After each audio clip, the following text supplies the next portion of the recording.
ನಾನು ಡಾಕ್ಟರ್ ರಾಘವೇಂದ್ರ ಪ್ರಸಾದ್ ಅಂತ age hospital and research ಸೆಂಟರಲ್ಲಿ ಗ್ಯಾಸ್ಟ್ರೋಂಟ್ರಿಸ್ಟ್ ಆಗಿ ಕೆಲಸ ಮಾಡ್ತಾ ಇದ್ದಾರೆ. ಇವರು ನನ್ನ ಪತ್ನಿ ಮಿಸಸ್ ಸಂಜನಾ, ಇವಳ ಮಗಳು ಮಹಿಕಾ. ನಾವು ಮಂಗಳೂರಿಗೆ ಬಂದು ಒಂದು 6 years ಆಯಿತು. ಸೊ ಬಂದ ಶುರುವಿಗೆ 1-2 ವರ್ಷದಲ್ಲಿ ಮಂಗಳೂರಿನಲ್ಲಿ ಒಂದು ಮನೆ ಮಾಡಬೇಕು ಅಂತ ತುಂಬ ಹುಡುಕಾಡ್ತಾ ಇದ್ವಿ. ಸಾಕಷ್ಟು ರಿಸರ್ಚ್ ಎಲ್ಲ ಮಾಡಿ ಇಂಡಿಪೆಂಡೆಂಟ್ ಹೌಸ್ ಮಾಡೋದಾ ಅಥವಾ ಅಪಾರ್ಟ್ಮೆಂಟಲ್ಲಿ ವಾಸ ಮಾಡೋದಾ ಅಂತೇಳಿ ಎಲ್ಲ ಯೋಚನೆ ಮಾಡಿಕೊಂಡು ಬೇರೆ ಬೇರೆ ಅಪಾರ್ಟ್ಮೆಂಟ್ ಕಾಂಪ್ಲೆಕ್ಸ್ಗಳು ಹಾಗೆ ಸ್ಥಳಗಳನ್ನು ಕೂಡ ಹುಡುಕಾಡಿದ್ವಿ. ನಮಗೇನಂತ ಹೇಳಿದರೆ, ಒಂದು ಮಂಗಳೂರಿನ ಪ್ರೈಮ್ ಲೊಕೇಶನ್ ಅಂದರೆ ರೆಸಿಡೆನ್ಷಿಯಲ್ ಏರಿಯಾದಲ್ಲಿ ಒಂದು ಮನೆ ಬೇಕು ಅಂತ ಇತ್ತು. ಮತ್ತು ನಮ್ಮ ಸೇಫ್ಟಿಗೋಸ್ಕರ ನಾವು ಅಪಾರ್ಟ್ಮೆಂಟೇ ಒಳ್ಳೆಯದು ಅಂತೇಳಿ ಡಿಸೈಡ್ ಮಾಡಿ ಸೊ ಅಪಾರ್ಟ್ಮೆಂಟ್ಗೋಸ್ಕರ ಹುಡುಕ್ತಾ ಇದ್ವಿ. ಕೆಲವು ಅಪಾರ್ಟ್ಮೆಂಟ್ಗಳನ್ನೆಲ್ಲ ನೋಡಿದ್ವಿ. 1-2 ಅಪಾರ್ಟ್ಮೆಂಟ್ಗಳಲ್ಲಿ ಬಾಡಿಗೆದಾರರಾಗಿ ಸಹ ನಾವಿದ್ವಿ. ಹಾಗಾಗಿ ಏನೇನು ನ್ಯೂನ್ಯತೆಗಳಿರ್ತದೆ ಅಥವಾ ಯಾವ ಥರ ಇಂಪ್ರೂವ್ಮೆಂಟ್ಸ್ ಬೇಕು, ಏನೇನು ಸುಧಾರಣೆಗಳನ್ನು ನಾವು ಬಯಸ್ಬೋದು ಅಥವಾ ಒಂದೊಂದು ಅಪಾರ್ಟ್ಮೆಂಟ್ ಕಾಂಪ್ಲೆಕ್ಸಲ್ಲಿ ಏನೇನು ಇದ್ದರೆ ಒಳ್ಳೆಯದು ಅಂತನ್ನೆಲ್ಲ ನಾವೊಂದು ಮನಸ್ಸಲ್ಲಿ ಯೋಚನೆ ಮಾಡಿಕೊಂಡು ನಮ್ಮದೇ ಒಂದು ಪ್ರಿಯಾರಿಟೀಸ್ ಇತ್ತು.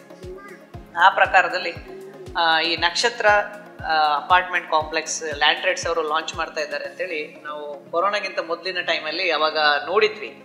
ಸೊ ಯಾವಾಗ ಲಾಂಚ್ ಆಗ್ತದೆ ಅಂತ ನಾವು ಯೋಚನೆ ಮಾಡುವಾಗ ಅಡ್ವರ್ಟೈಸ್ಮೆಂಟ್ ಬರ್ತಿತ್ತು ಇನಿಷಿಯಲಿ. ಆಮೇಲೆ ಸಡನ್ ಆಗಿ ಲಾಂಚ್ ಆಗಿಬಿಡ್ತು. ಲಾಂಚ್ ಆದ 1 ತಿಂಗಳಲ್ಲೇನು ನಾವು ಎನ್ಕ್ವೈರಿ ಮಾಡಿದ್ವಿ. ಎನ್ಕ್ವೈರಿ ಮಾಡಿದಾಗ ಆಲ್ರೆಡಿ ಬಹಳಷ್ಟು ಯೂನಿಟ್ಸ್ಗಳು ಆಲ್ರೆಡಿ ಸೇಲ್ ಆಗಿದ್ದು. One of the many reasons why we chose is, one is location. ನೀವು ಲ್ಯಾಂಡ್ ಟ್ರೇಡ್ಸ್ ಅಂತ ತಗೊಂಡ್ರೆ ಅವ್ರದ್ದು ಈಗ ಬರುವಂತಹ ಮುಂದಿನ ಅಪಾರ್ಟ್ಮೆಂಟ್ ಕಾಂಪ್ಲೆಕ್ಸ್ಗಳಿರ್ಬೋದು ಅಥವಾ ನಕ್ಷತ್ರ ಇರ್ಬೋದು, ಒಂದು ಪ್ರೈಮ್ ಲೊಕೇಶನ್ ಅಂದರೆ ರೆಸಿಡೆನ್ಷಿಯಲ್ ಲೊಕೇಶನ್. ಈಗ ಗಾಂಧಿನಗರ, ಮಣ್ಣಗುಡ್ಡ ಅಂತ ಹೇಳಿದ್ರೆ ಒಂದು ಪ್ರೈಮ್ ರೆಸಿಡೆನ್ಷಿಯಲ್ ಲೊಕೇಶನ್. ಸೆಕೆಂಡ್, ಅವ್ರದ್ದು ಪ್ರೀವಿಯಸ್ ಟ್ರ್ಯಾಕ್ ರೆಕಾರ್ಡ್ ಅಂದರೆ ಆನ್ ಟೈಮ್ ಕಂಪ್ಲೀಷನ್, ಡಿಲೇ ಏನಾಗೋದಿಲ್ಲ, ಆನ್ ಟೈಮಲ್ಲಿ ಮುಗಿಸ್ತಾರೆ. ಮತ್ತು there is transparency. Every time ಏನು ಪ್ರಾಜೆಕ್ಟ್ ನಡೀತಾ ಉಂಟು, ಯಾವ ಸ್ಟೇಜಲ್ಲಿ ಉಂಟು ಏನು ಅಂತ ಪ್ರತಿ ಟೈಮಲ್ಲೂ ಅವರು ನಮಗೆ ಮಾಹಿತಿ ಕೊಡ್ತಾರೆ. ಅಷ್ಟೇ ಅಲ್ಲದೆ ನಾವು ಯಾವುದೇ ಸಮಯದಲ್ಲಿ ಕೂಡ ಈಗ ಸೈಟ್ ಹತ್ರ ಪ್ರಾಜೆಕ್ಟ್ ನಡೀತಾ ಇರಬೇಕಾದ್ರೆ ನಾವು ಬಂದರೆ ಎನಿ ಟೈಮ್ ಯಾವುದೇ ರೀತಿಯ ಒಂದು ಬೇಜಾರು ಸಹ ಮಾಡಿಕೊಳ್ಳದೆ ಪ್ರತಿ ಸಲ ನಮ್ಮನ್ನು ನೋಡ್ಲಿಕ್ಕೆ ಬಿಡ್ತಾರೆ. ಎಸ್ಪೆಷಲಿ ನಮ್ಮ ಸೈಟ್ ಇಂಜಿನಿಯರ್ ಮಿಸ್ಟರ್ ಬೆನಕ ಅಂತ ಇದ್ರು. ದೇ ಆರ್ ಸರ್ವಿಸ್ ಓರಿಯೆಂಟೆಡ್ ಅಂತ ಹೇಳಿದರೆ ಪ್ರತಿ ಟೀಮಿನ ಮೆಂಬರ್ ಕೂಡ they are service oriented. For ಈಗ ನಾವು ನಕ್ಷತ್ರ ಅಪಾರ್ಟ್ಮೆಂಟಲ್ಲಿ ಒಂದು ಫ್ಲ್ಯಾಟನ್ನು ಖರೀದಿ ಮಾಡಿ ಅದು ಈಗ ಅದರ ಮೂವಿಂಗ್ ಕೂಡ ಆಗಿದ್ದೇವೆ. ಈಗ ಅದರದ್ದು ಯಾವುದೇ ರೀತಿಯದು ಈಗ ಎಲೆಕ್ಟ್ರಿಸಿಟಿ ನೇಮ್ ಚೇಂಜ್ ಆಗಲಿ, ಖಾತಾ ಚೇಂಜ್ ಆಗಲಿ, ರಿಜಿಸ್ಟ್ರೇಷನ್ ಆಗಲಿ, ಅಂದರೆ ನಾವು ಓಡಾಡುವಂತಹ ಒಂದು ಪರಿಸ್ಥಿತಿ ನಮಗೆ ಬರಲಿಲ್ಲ. It is very seamless. Just ಅವರು ಹೇಳ್ತಾರೆ ಇದೇದು ನಿಮಗೆ ಡಾಕ್ಯುಮೆಂಟ್ಸ್ ಬೇಕು, ಅದನ್ನು ನಾವು ಪ್ರೊವೈಡ್ ಮಾಡಿದರೆ ಎಲ್ಲ ಅವರೇ ಮಾಡಿಕೊಡ್ತಾರೆ. ನಾವು ಜಸ್ಟ್ ಅವರು ಕರೆದಾಗ ಹೋದರೆ ಆಯಿತು.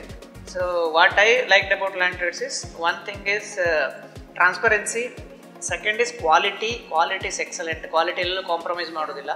ಈಗ ಫ್ಲ್ಯಾಟಿನ ಹೈಟ್ ನೀವು ನೋಡಿದರೆ ಬೇರೆ ಬೇರೆ ಡಿಫ್ರೆಂಟ್ ಅಪಾರ್ಟ್ಮೆಂಟ್ ಕಾಂಪ್ಲೆಕ್ಸ್ಗಳು ನೀವು ನೋಡ್ಬೋದು. Height always they keep standard ಹೈಟನ್ನು ಯಾವತ್ತೂ ಮೇಂಟೈನ್ ಮಾಡ್ತಾರೆ. ಸೆಕೆಂಡ್ ಕ್ವಾಲಿಟಿಯಲ್ಲಿ ಎಲ್ಲೂ ಕಾಂಪ್ರಮೈಸ್ ಮಾಡೋದಿಲ್ಲ. ಮೂರನೇದು ಆನ್ ಟೈಮ್ ಕಂಪ್ಲೀಷನ್. ಈಗ ನಮ್ಮ ನಕ್ಷತ್ರ ಅಪಾರ್ಟ್ಮೆಂಟ್ ರೇರ್ ಡಿಸೆಂಬರ್ ತನಕ ಇತ್ತು, ಆದರೂ ಏಪ್ರಿಲಲ್ಲಿ ಆಲ್ಮೋಸ್ಟ್ ಕನ್ಸ್ಟ್ರಕ್ಷನ್ ಮುಗಿದಿತ್ತು. ಬೈ ಜುಲೈಯಲ್ಲಿ ನಮಗೆ ಹ್ಯಾಂಡ್ ಓವರ್ ಕೂಡ ಸಿಕ್ಕಿದೆ. ಎಲ್ಲ ಗೆಸ್ಟ್ಗಳು ನಮ್ಮ ಹೌಸ್ ವಾರ್ಮಿಂಗ್ ಬಂದವರೆಲ್ಲ ಏನು ಹೇಳೋದು ಅಂತ ಹೇಳಿದ್ರೆ, ಲೊಕೇಶನ್ ಆ್ಯಂಡ್ ಸೀನರಿ, ಬಾಲ್ಕನಿಯಿಂದ ನೀವು ನೋಡಿದ್ರೆ ಸಮುದ್ರ ಆಗಲಿ, ಈವನ್ ಗ್ರೀನರಿ ಆಗಲಿ, ಮತ್ತು ಪ್ರಶಾಂತತೆ. ಈ ಒಂದು ಏರಿಯಾದಲ್ಲಿ ತುಂಬ ಪ್ರಶಾಂತತೆ ಕೂಡ ಇದೆ.